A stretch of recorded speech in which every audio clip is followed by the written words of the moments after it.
कन्हैया बेलारी जी, अब एक लेग का इलेक्शन, एक फेज की पोलिंग हो चुकी है, दूसरे की तैयारी हो रही है। क्या आपको और आपके रिपोर्टर्स को जमीन पर कौन से मुद्दे प्रभावी लग रहे हैं जिनका फाइनली असर हो रहा है? जमीन पर देखिए 121 जो क्षेत्रों में चुनाव हुआ उसमें जमीन पर बीजेपी के पक्ष में उतना बढ़िया वोटिंग नहीं।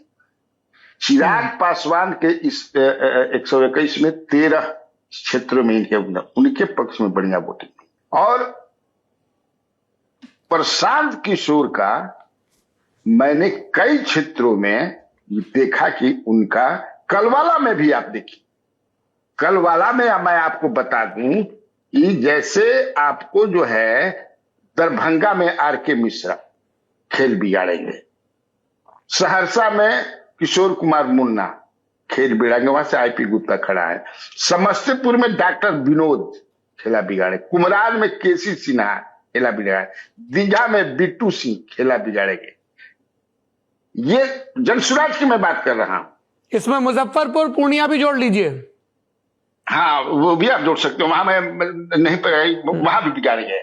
जोकीहाट, जोकीहाट वहां मैं जोकीहाट नहीं गया हूं। सुगौली में जो उनके कैंडिडेट हैं, कोई झा है, क्या नाम है उनका, पूरा जो है महागठबंधन के लोग, चूंकि उनका टिकट नॉमिनेशन ही रद्द हो गया, जो वहां से थे शशि भूषण सिंह या क्या नाम था, सारे लोग लगे हुए हैं जनसुराज को जिताने में।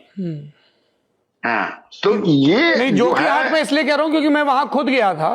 तो तस्लीमुद्दीन के जो बड़े बेटे हैं सरफराज, जो कई बार विधायक रहे, तो इस बार सरफराज जनसुराज से हैं और शाहनवाज जो उनके दूसरे भाई हैं वो आरजेडी के टिकट पर मैदान में है। तो वहां पे सरफराज का पलड़ा थोड़ा सा भारी दिखा। हालांकि यहाँ एआईएमआईएम की सीट थी पिछली बार और शाहनवाज पिछली बार एआईएमआईएम की सीट पे जीते थे। तो ये इकलौती सीट है जहां पे वो एक मजबूत फाइट में हमें नजर आए। और इसमें आपने सुगौली जोड़ा है। सुगौली है, जैसा मैं गया था गया शहर में धीरेन्द्र अग्रवाल इनके उम्मीदवार, धीरेन्द्र अग्रवाल इनके उम्मीदवार है। टिकारी में भी इनके एक उम्मीदवार है, मैं नाम उनका, हम लोग भी सीट वाइज करेंगे बात, लेकिन ये देखा गया है कि जो भी शहरी इलाके हैं जो भाजपा का मजबूत गढ़ माने जाते हैं, गया, मुजफ्फरपुर, दरभंगा, पूर्णिया, ये सदर की सीटें हैं जो बीजेपी अमूमन जीत लेती है, वहां पे इन सारी सीटों पर भारतीय जनता पार्टी जनसुराज की वजह से मुश्किल में पड़ी हुई, क्योंकि जनसुराज के कैंडिडेट्स की अपनी लोकप्रियता है और ये माना जा रहा है कि उनको जो टिकट मिलेगा उसमें एक बड़ा चंक जो है वो भारतीय जनता पार्टी के परंपरागत वोटर्स का, एनडीए के परंपरागत वोटर्स का होगा। हम राजदीप सरदेसाई जी का रुख कर रहे हैं। राजदीप जी, आप 4-5 दिन ही रहे और पटना के आसपास के ही इलाकों में घूमे हैं आप। जैसे आप बक्सर की तरफ गए, शाहाबाद वाला एरिया जो है, आप इधर नालंदा की तरफ भी गए, पटना भी रहे।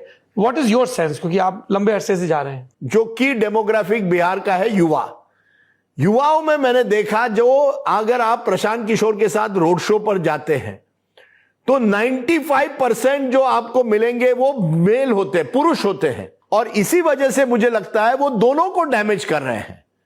वो भाजपा को कुछ इलाकों में डैमेज कर रहे हैं, लेकिन तेजस्वी को एक युवा वोट जो मुझे लगता है 2020 में कुछ हद तक मिला था, 10 लाख नौकरियों का जो वादा किया था, वो इस समय उससे जो इलेक्ट्रिसिटी, जो एक बस था तेजस्वी को लेकर, वो इस बार नजर उस लेवल पर नहीं आया और प्रशांत किशोर उस वोट को खींचने की कोशिश अपनी तरफ से कर रहे हैं। स्कूल का बस्ता छाप पर बटन दबाएं, जनसुराज को विजयी बनाएं।